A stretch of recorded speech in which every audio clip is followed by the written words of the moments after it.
இல்ல கண்டினியூ கதை நாயனால எனக்கு வாய்ப்பு வந்துகிட்டே இருக்கு. காமெடிக்கான வாய்ப்பு வரல. காமெடியான பண்றப்ப நமக்கான ரோலை மட்டும் நம்ம செலக்ட் பண்ணிட்டு நம்ம நடிச்சுட்டு வந்துருவோம்.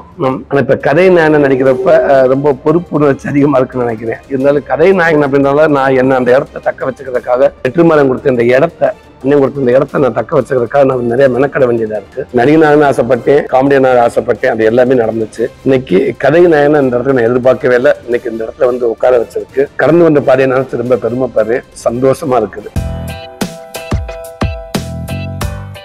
எல்லாருக்கும் வணக்கம்.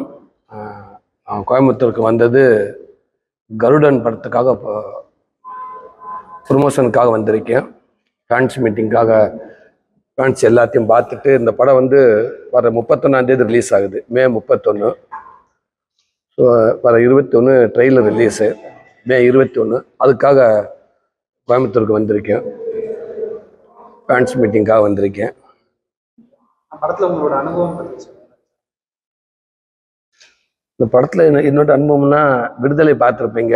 அதுக்கு முன்னாடி ஒரு காமெடியான பார்த்த சூரி விடுதலையில் ஒரு வேற மாதிரி ஒரு ஜேனலில் நான் இருந்திருப்பேன். வேற ஒரு பரிமாணத்தில் நான் அந்த படத்தில் இருந்து நினைக்கிறேன். அது எல்லாத்துக்குமே தெரியும். விடுதலைக்கு அப்புறம் நான் இந்த கருடன் படத்துலையும் கண்டிப்பாக நீங்கள் ஒரு எதிர்பார்த்த சூர்யா இருக்க மாட்டேன்னு நினைக்கிறேன். இது இன்னும் ஒரு வேற மாதிரி இன்னும் ஒரு சூரியை பார்க்கலான்னு நினைக்கிறேன்.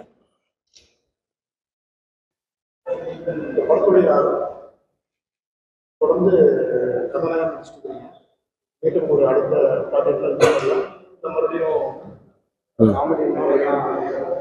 இல்லை கண்டினியூ கதை நாயனாக எனக்கு வாய்ப்பு வந்துக்கிட்டே இருக்குது.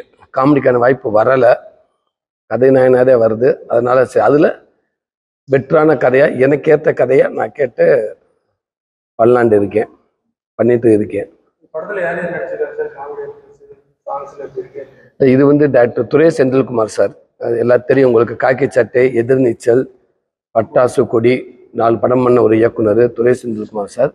வெற்றிமாறன் சார்ட்டு ஒர்க் பண்ணவர்.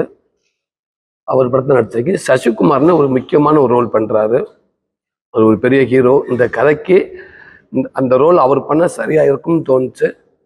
அதுக்காக சசிகிட்ட கேட்டோம். அவர் யோசிக்காமல் எஸ் சொல்லிட்டாரு. கண்டிப்பாக நான் பண்ணுறேன் அப்படின்ட்டாரு. கதையை கேட்டு அவர் பண்ணுறாரு. அப்புறம் சமுத்திரக்கனி அண்ணன் ஒரு பெரிய ரோல் பண்ணுறாங்க. அப்புறம் உன்னி முகுந்தன் கேரளாவில் மாலிங்கபுரம்ன்ற ஒரு படம் வந்து ஒரு பெரிய ஒரு வெற்றியை கொடுத்தாங்க, பெரிய கலெக்ஷன் ஆச்சு. அந்த ஹீரோ இந்த படத்தை அவரும் ஒரு முக்கியமான ரோல் பண்ணுறாரு. அப்புறம் மைன் கோபி பண்ணுறாரு, ஸ்வேதா நாயர், இன்னும் நிறையா பேர் பண்ணுறாங்க. இந்த 1947 நடித்த அந்த பொண்ணு ரேவதி சர்மா, அந்த பொண்ணு நடிச்சிருக்காங்க. டாக்டர் உதயகுமார் சார் நடிச்சிருக்காங்க, சார்ஜ். இப்படி ஒரு பெரிய பட்டாலுமே இருக்குது. மியூசிக்குமே மெயினாக யுவன் சங்கர் ராஜா மியூசிக் பண்ணியிருக்காரு, ஆதர் வில்சன் கேமராமேன்.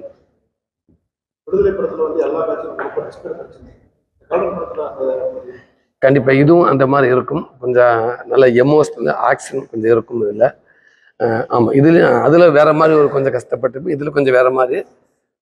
கண்டிப்பாக அந்த கஷ்டத்துக்கான பலன் இருக்கும்னு நினைக்கிறேன். படத்தில் ஆடியன்ஸுக்கு பிடிக்கிற விதமாக இருக்கும்னு நினைக்கிறேன்.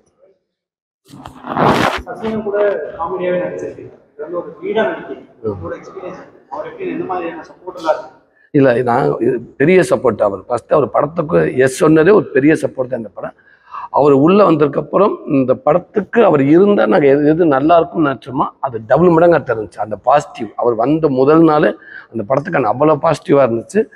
மற்றபடி எனக்கு அவர் கூட நடிக்கிறப்ப எனக்கு எப்பயும் போல் நான் சச்சினும் கூட இருக்கிற மாதிரி தான் இருந்துச்சு. எங்கள் ஷூட்டிங் ஸ்பாட்டில் அவர் வந்த மாதிரி எனக்கு தெரியலை, நான் அவர் கூட இருந்த மாதிரி தான் எனக்கு ஃபீல் ஆச்சு.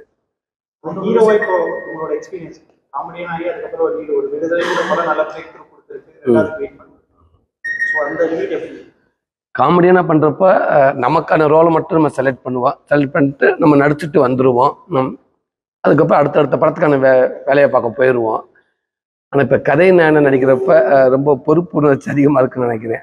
ஏன்டா அந்த படம் ஒரு டிசைன், அந்த படம் உருவாகிறதுல இருந்து ஃபஸ்ட்டு கதை கேட்கணும், ஒரு நமக்கேற்ற ஒரு கதையாக சூஸ் பண்ணணும். அதுக்கப்புறம் வெற்றி தோல்வி நம்ம கையில் இல்லை. இருந்தாலும் கதை நாயகன் அப்படின்றனால நான் என்ன அந்த இடத்த தக்க வச்சுக்கிறதுக்காக வெற்றிமாறன் கொடுத்த இந்த இடத்த நான் தக்க வச்சுக்கிறதுக்காக நான் நிறைய மெனக்கட வேண்டியதாக இருக்குது. ஒரு கதை நாயகனா கதையில இருந்து மற்ற இந்த படம் ரிலீஸ் ஆகிற டிசைன் ஆரம்பிக்கிறதுல இருந்து எந்த ரிலீஸ் ஆகிற வரைக்கும் இந்த படத்துக்குள்ள எல்லாமே நம்ம நம்ம ஒரு கவனிக்க வேண்டிய சூழல்ல இருக்குது.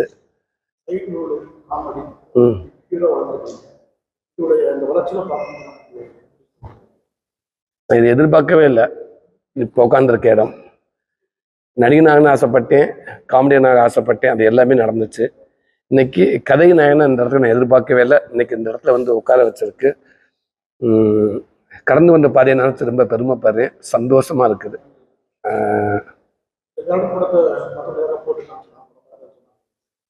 இந்த படம் முழுசா முடியலை. இந்த படம் லாஸ்ட் படம் முடிவு காப்பி ரெடியாக போகுது. ஆமாம், 21 ட்ரெய்லர் வருது. வேற யாரும் வெற்றியண்ணன் பார்த்தாங்க படத்தை. வெற்றிமாறன் பார்த்துட்டு ரொம்ப சூப்பராக இருக்குன்னு சொல்லியிருக்காங்க. இன்னும் எனக்கு அடுத்து ஒரு விடுதலை மாதிரி அமையும்னு சொல்லியிருக்காரு.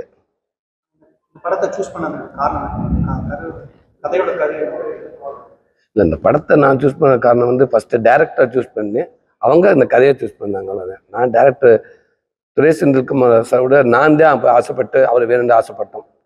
ஏன்டா நான் வெற்றிமாறன் சார்ட்டு வந்து நெக்ஸ்ட் ஸ்ட்ரைட்டாக அப்படியே நான் வெளியில் வரப்போ ஒரு ஹீரோவாக எல்லாரும் கண்ணுக்கு தெரியும்.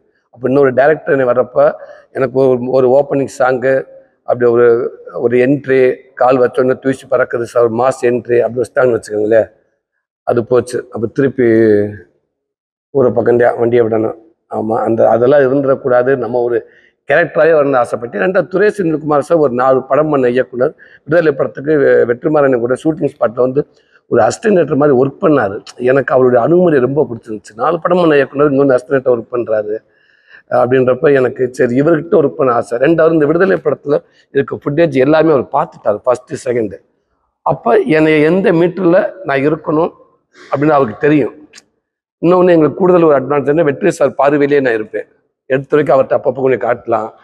சூரியன் இந்த மீட்டரில் வச்சுக்க, நம்ம எவ்வளோக்கு நடிக்கணும், நம்ம எவ்வளோக்கு அழுகணும், எவ்வளோக்கு ஓடணும், இது எல்லாமே ஒரு மீட்டர் தெரியும் அவங்களுக்கு. ஸோ அப்போ ஒரு 2 படத்துக்கு அவங்க கூட இருந்துட்டோம்னா நல்லா இருக்கும் அப்படின்னு என்னோட இது நான் யோசிச்சது இது. ஸோ என்னை காப்பாற்றிக்கிறதுக்காக. ஸோ அப்படித்தான் விடுதலைக்குள்ளே போனேன். இப்போ இருக்கிற பிரபலங்கள்ல வந்து நிறைய பேர் காமெடியாக இருந்ததுனால படம் நிறைய பேர் உதாரணத்துக்கு சிவகார்த்திகேயன் அந்த ரோல் எல்லாமே நல்லா டஃப்பாக இருந்தது. நீங்க இருந்ததுனால லீடு நல்லா இருந்தது, ஸ்டாலின் வரைக்குமே நல்ல லீடு இருந்தது. இப்போ அந்த இடத்துல ஃபீல் பண்ண யாரும் ஒரு ரொம்ப சித்திரத்துக்கு அப்புறம் வடிவேல் சூரியன் அந்த இடத்துல இப்போ ஒரு எம்டி இருக்க மாதிரி இல்லை, சினிமா எப்பயுமே ஒரு எம்டின்ற இடம் தனியாக இருக்க போகிறதே கிடையவே கிடையாது. அதுக்கான அந்தந்த இடத்துக்கான ஆட்கள் வந்துக்கிட்டே தான் இருப்பாங்க. கண்டிப்பாக சினிமா அது அந்த இடத்துக்கு ஒரு ஆள் அது சூஸ் பண்ணிடும். அதை விட அது மற்றவங்கள கரெக்டாக 100% அவங்களே தான் இருக்குது. அவங்கள்ட்ட அவங்களோட அதிகமாக இருக்கலாம், இல்லை அவங்களோட வேற ஒரு பரிமாணத்தில் அந்த இடத்த வந்து ஒருத்தங்க ஃபில் பண்ணுவாங்க. ஸோ சினிமாவில் எந்த இடம் யாருக்காகவும் இல்லை, எந்த இடமும் காலியாக இருக்கிறதும் கிடையாது. என் கதைக்கு எந்த காமெடியும் இருக்கோ எல்லா காமெடியும் நான் யூஸ் பண்ணுவேன். அதுதான் இப்போ என்னைய வந்து எல்லா இடத்துக்கு எந்த இதுக்கு இருக்கு கதைக்கு நான் இருந்தால் நல்லா இருக்கும், எந்த ஹீரோவுக்கு நான் ஆப்டா நல்லா இருக்குன்னு நினைக்கிறாங்களோ அதே மாதிரி என்னோட கதைக்கு நான் அப்படி தான் நினைப்பேன். யாரும் கூப்பிடலையே, யாரும் கூப்பிடல, கதை நாயனா தான் கூப்பிடுறாங்க. ஓகே, பார்ப்போம். இப்போ தொடர்ந்து நாடக கலைஞர்ல இருந்து பெரிய ஃபீல்டுக்கு வராங்க, அதாவது ஷார்ட் ஃபிலிம்ல இருந்து ஃபியூச்சர் ஃபிலிம் வரைக்கும் வராங்க. அந்த கலைஞர்கள் வந்து ஒரு கட்டத்துக்கு மேல ஒரு படம் இது இல்லைன்னா தொடர்ந்து இந்த மெடிக்கல் அஃபென்ஸ்ல இருக்காங்க, நிறைய பேர் இறந்துருக்காங்க, ரீசெண்டா இறந்துருக்காங்க. அதோட கான்ட்ரவர்சியும் நடக்குது. அதாவது பெரிய எங்க கூட நடிச்ச நடிகர்கள் வந்து யாரும் எங்களை சப்போர்ட் பண்றது இல்லை, ஃபினான்ஷியலா எங்களுக்கு ஹெல்ப் பண்றது இல்லைன்றது முக்கியமா காமெடி நடிகர்களுக்கான பிரச்சனைகள் அது இல்லை. கஷ்டங்கள் எல்லாத்துக்கும் இருக்கத்தான் செய்யும். அதனால யாரும் சப்போர்ட் பண்ண மாட்டாங்க அப்படி இல்லை. விருப்பப்படுறவங்க சப்போர்ட் பண்ண தான் செய்வாங்க. விருப்பப்படாதவங்க போய் நீங்கள் சப்போர்ட் பண்ணாமல் யாரும் கேட்கவும் முடியாது. விருப்பப்படுறவங்க அவங்களால முடிஞ்சப்போ சப்போர்ட் பண்ணிட்டு தான் இருக்காங்க. யாருக்கும் எல்லாரும் முழுமையாக போய் 100% போய் அவங்கள நம்ம காத்துற முடியாது. அதையும் தாண்டி சப்போர்ட் பண்ணிக்கிட்டு தான் இருக்காங்க. அதையும் தாண்டி இயற்கை சூழல் சில ஒரு விஷயங்கள் நடந்துருது. அது உண்மைக்கு அது கஷ்டமாக தான் இருக்குது. அந்த குடும்பங்களுக்கு கண்டிப்பாக இறைவனோட ஆசீர்வாதமும் எங்களை நடிகர்கள் ஆசீர்வாதமும் நடிகர் சங்கத்திலிருந்து அவங்க முறைப்படி சில விஷயம் என்ன பண்ணுமோ அதை பண்ணுவாங்கன்னு நினைக்கிறேன்.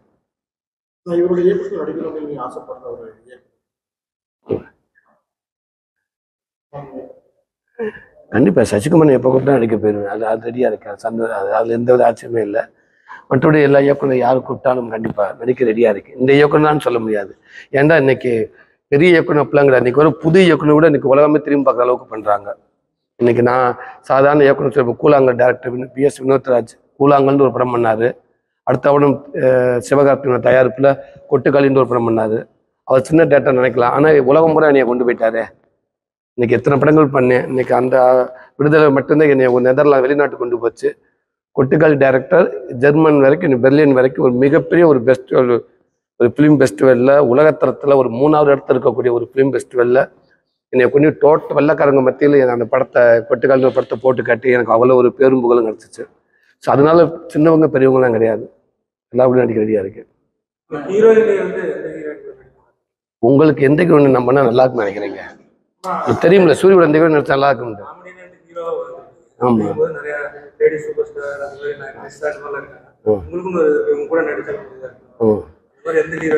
எனக்கு இந்த ஹீரோயினை போடுங்க அப்படின்னு சொல்லிட முடியாது டேரக்டர்கிட்ட. அவருக்கு ஃபஸ்ட்டு கதை ரெடி பண்ணால் அந்த கதைக்கு எந்த ஹீரோயின் கரெக்டாக இருக்கும் பட்சத்தை நான் ரெடியாக இருப்பேன். இது ஹீரோயினுக்காக மட்டும் கதை ரெடி பண்ணி சொல்ல முடியாது. டேரக்டர் எந்த ஹீரோயின் சொல்ல நான் ரெடியாக இருக்கேன்.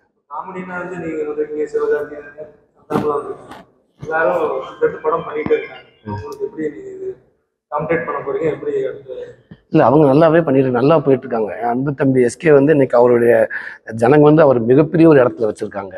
இடத்துக்கு சந்தான சார் நல்லா போயிட்டு இருக்காரு. கண்டிப்பாக என்னோட ட்ராக்கு எனக்கு கிடைச்சிக்க இந்த வாய்ப்பை நான் மிஸ் பண்ணாமல் எனக்கு என்ன வேலையை அதை நான் பார்த்து போயிட்டு இருக்கேன். கண்டிப்பாக நானும் ஒரு பெரிய கதை நாயகன் வர்றதுக்கான என்னோட முயற்சி நான் பண்ணிக்கிட்டே இருக்கேன்.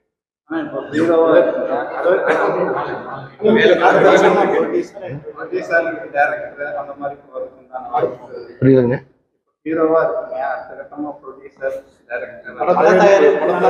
இந்த வேலையை ஃபஸ்ட்டு சரியா பண்ணிக்கிறேன். இந்த இடத்த தக்க வச்சுக்கிறேங்க. உங்க கூட வந்து பேச்சு பிடிக்கிறேன் இல்லையா, மரியாதையோட இதை கூப்பிட்றீங்க இல்லையா, இதை நான் தக்க வச்சுக்கிறேன்னு. அதுக்கப்புறம் மற்ற விஷயத்தை பார்ப்போங்க. தேங்க்யூண்ணே.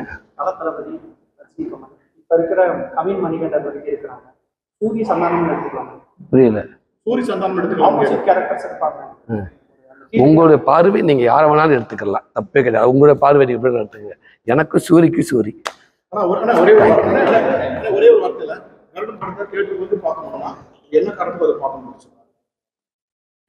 கண்டிப்பா ஒரு எல்லாத்துக்கும் வேலைகள் இருக்கு. அதை தாண்டி நம்ம எதுக்காக நம்ம சினிமாவுக்கு வரோம், ஒரு ரிலாக்ஸுக்காக சினிமாவுக்கு வரோம். அந்த ரிலாக்ஸ் வர நேரத்தில் நம்ம கொடுத்த காசுக்கு ஒரு நல்ல படம் பார்க்கணும்னு ஒரு ஆசை எல்லாத்துக்கும்.